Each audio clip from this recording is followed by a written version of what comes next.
नमस्कार, राम राम मेरे प्यारे भाइयों बहनों, स्वागत अभिनंदन आप लोगों का परीक्षा के इस ऑफिशियल चैनल पर। मैं आपका हार्दिक अभिनंदन करता हूं। दोस्तों कैसे हैं आप? आज का ये जो वीडियो रहने वाला है काफी महत्वपूर्ण रहने वाला है दोस्तों, क्योंकि अभी जो वैकेंसी आई हुई है आईबी में है ना, इंटेलिजेंस ब्यूरो के अंदर जो वैकेंसी आई हुई है, आज मैं चर्चा करने जा रहा हूं उसके सिलेबस की। जी हाँ दोस्तों, कौन कौन से सब्जेक्ट में कौन कौन से टॉपिक्स पूछे जाते हैं, कौन सा सब्जेक्ट कितने मार्क्स का आएगा, इन सभी जो दिमाग में आप लोगों के उत्कंठा जागृत हो रही है, इन सब पर विराम लगाने के लिए आज का मैं वीडियो लेके आया हूं। तो दोस्तों शुरू करते हैं। और हाँ, वीडियो ज्यादा लंबा नहीं रहने वाला है, तो इसको अंत तक देखिएगा, आपके लिए बहुत ही महत्वपूर्ण सिद्ध हो सकता है। तो दोस्तों हम चर्चा करने जा रहे हैं और चर्चा करेंगे, क्यों नहीं करेंगे, चर्चा करने के लिए आए हैं। सबसे पहले तो इसका एग्जाम पैटर्न पर बात कर लेते हैं कि भैया सब्जेक्ट कौन कौन से रहने वाले हैं। तो subject general awareness, quantity aptitude, numerical, analytical, logical ability of reasoning, ठीक है, इंग्लिश लैंग्वेज और जनरल स्टडीज है। जहां तक मैं बात करता हूं जनरल अवेयरनेस की, तो 20 क्वेश्चन 20 नंबर के, क्वांटिटेटिव एप्टीट्यूड की 20 क्वेश्चन 20 नंबर के, न्यूमेरिकल यानी कि रीजनिंग 20 क्वेश्चन 20 नंबर के, इंग्लिश लैंग्वेज 20 क्वेश्चन 20 नंबर के और जनरल स्टडीज 20 ही क्वेश्चन 20 ही नंबर के। मतलब टोटल 100 प्रश्न और 100 ही अंकों का ये पेपर होने वाला है। कुल मिला के आपके पास मिलेंगे 60 मिनट, 60 मिनट आपको टाइम दिया जाएगा। ठीक है, अब यहां पर हम बात करते हैं कि विस्तार से जो सिलेबस है उसकी हम चर्चा करने जा रहे हैं कि जो सिलेबस रहने वाला है वो किस तरीके का रहने वाला है मेरे लाडो। तो सबसे पहले मैं बात करता हूं जनरल अवेयरनेस की, है ना। टॉपिक इसमें कई सारे कंसिडर किए, जैसे जनरल टॉपिक्स, जनरल नॉलेज हो गया, एनिमल फेमस पर्सनालिटीज हो गया, है ना, बुक्स एंड ऑथर्स हो गए, किताबें उनके लेखक हो गए, ठीक है, first largest longest etc in world, सबसे बड़ा, प्रथम, सबसे छोटा, सबसे पहला प्रधानमंत्री, है ना, इस प्रकार के भारत देश का या वर्ल्ड में किसी देश के प्रथम प्रधानमंत्री के बारे में पूछ ले। जनरल नॉलेज थोड़ा डीपली पूछा जाता है इंटेलिजेंस ब्यूरो के पेपर में। बिल्डिंग्स, इन्वेंशंस एंड डिस्कवरीज, खोज, है ना, कैलेंडर्स, लैंग्वेजेज, है ना, काउंट्रीज, म्यूजिक यानी कि आप लोगों के हमारी जो कला संस्कृति से है ना, म्यूजिक यानी कि संगीत से रिलेटेड क्वेश्चंस पूछ लिए जाते हैं। यहाँ पर करेंसीज यानी मुद्रा का क्या, intelligence bureau, security assistant, syllabus, dance और disaster world organisation, environmental, world fashion prizes and awards. मतलब जो भी हम जनरल स्टडीज पढ़ते हैं हर किसी दूसरे एग्जाम्स के लिए, मतलब सेंटर में होने वाला कोई भी एग्जाम हो उसके लिए हम जो जीके है ना पढ़ते हैं, वही एग्जाम का वही पैटर्न यहाँ पर फॉलो किया गया है दोस्तों।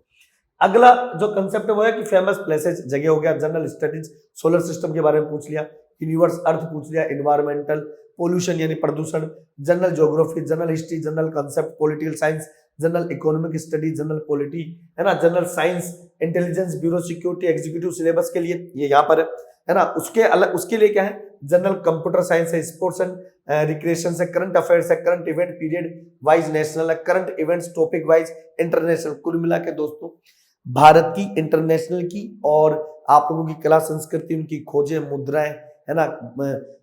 विख्यात व्यक्ति जो है ना, किताबें, बुक्स की खोजें जो जनरल अपन पढ़ते हैं ना, वो सारी चीजें यहाँ पर आप लोगों से पूछी जाने वाली है। पर्सन, व्यक्ति, जो मैंने आपको बताया महापुरुष जिसे अपन कहते हैं, अवार्ड ऑन ऑथर्स, पुरस्कार, economics, science and technology, sports, trade awareness and miscellaneous, अन्य और भी कई सारी चीजें इसमें कंसिडर की जा सकती है। अगला जो टॉपिक है कंसेप्ट है क्वांटिटेटिव एप्टीट्यूड यानी मैथमेटिक्स की अगर अपन बात करें तो एलिमेंट्री मैथमेटिक्स है, arithmetic, number theory, number system, square roots, cube roots, fraction, decimals, है ना, भिन्न, दशमलव, HCF, LCM, simplification, variation, then chain rule, ratio, proportion, average, logarithm, log, है ना, additional topics in arithmetic, problems on ages, boat and stream, clock and calendars and clocks. तो ये clock and calendars mathematic में डाला गया, लेकिन हाँ हम इसे रीजनिंग में भी कंसिडर करते हैं। तो रीजनिंग में भी आपको पढ़ना पड़ेगा क्लॉक्स और कैलेंडर्स, एक एक क्वेश्चन कैलेंडर के और क्लॉक के यहाँ पर बनते हैं।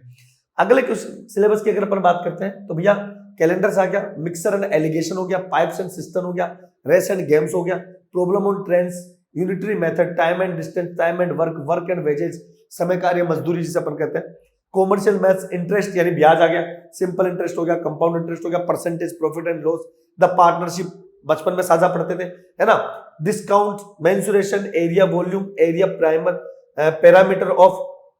Plan figure, volume and surface area of solid. कहने का मतलब है भाई साहब एडवांस भी मैथमेटिक्स है, अर्थमेटिक भी मैथमेटिक्स इसमें जोड़ दी गई है ना, कंप्लीट मैथ्स पढ़नी है, कहीं से भी कुछ भी पूछा जा सकता है भैया। और रीजनिंग की अगर अपन बात करते हैं तो वर्बल टेस्ट हो गया, reasoning test, analytical reasoning, direction and distance हो गया, लीनियर अरेंजमेंट टेस्ट हो गया, कॉम्प्लेक्स अरेंजमेंट टेस्ट है, एनालॉजी टेस्ट है, क्लासिफिकेशन, है ना, इसके बाद में कोडिंग डिकोडिंग टेस्ट हो गया, सीरीज टेस्ट हो गया, ब्लड रिलेशन हो गया, सिंबल एंड नोटेशंस हो गया, अल्फाबेट टेस्ट, डाटा सफिशिएंसी, आंकड़ों की पर्याप्तता जिसे हम कहते हैं, डाटा इंटरशिप, है ना, इंटरप्रिटेशन, डीआई जो मैथमेटिक्स में भी आती है,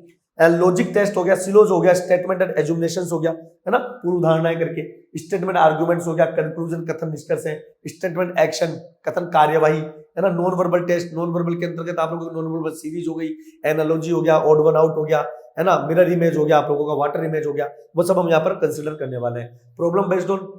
symmetry, problem based on visual ability, classification, non verbal test, series non verbal, analogy non verbal, ये मैंने आप लोगों के सामने डिस्कस किया है। ठीक है,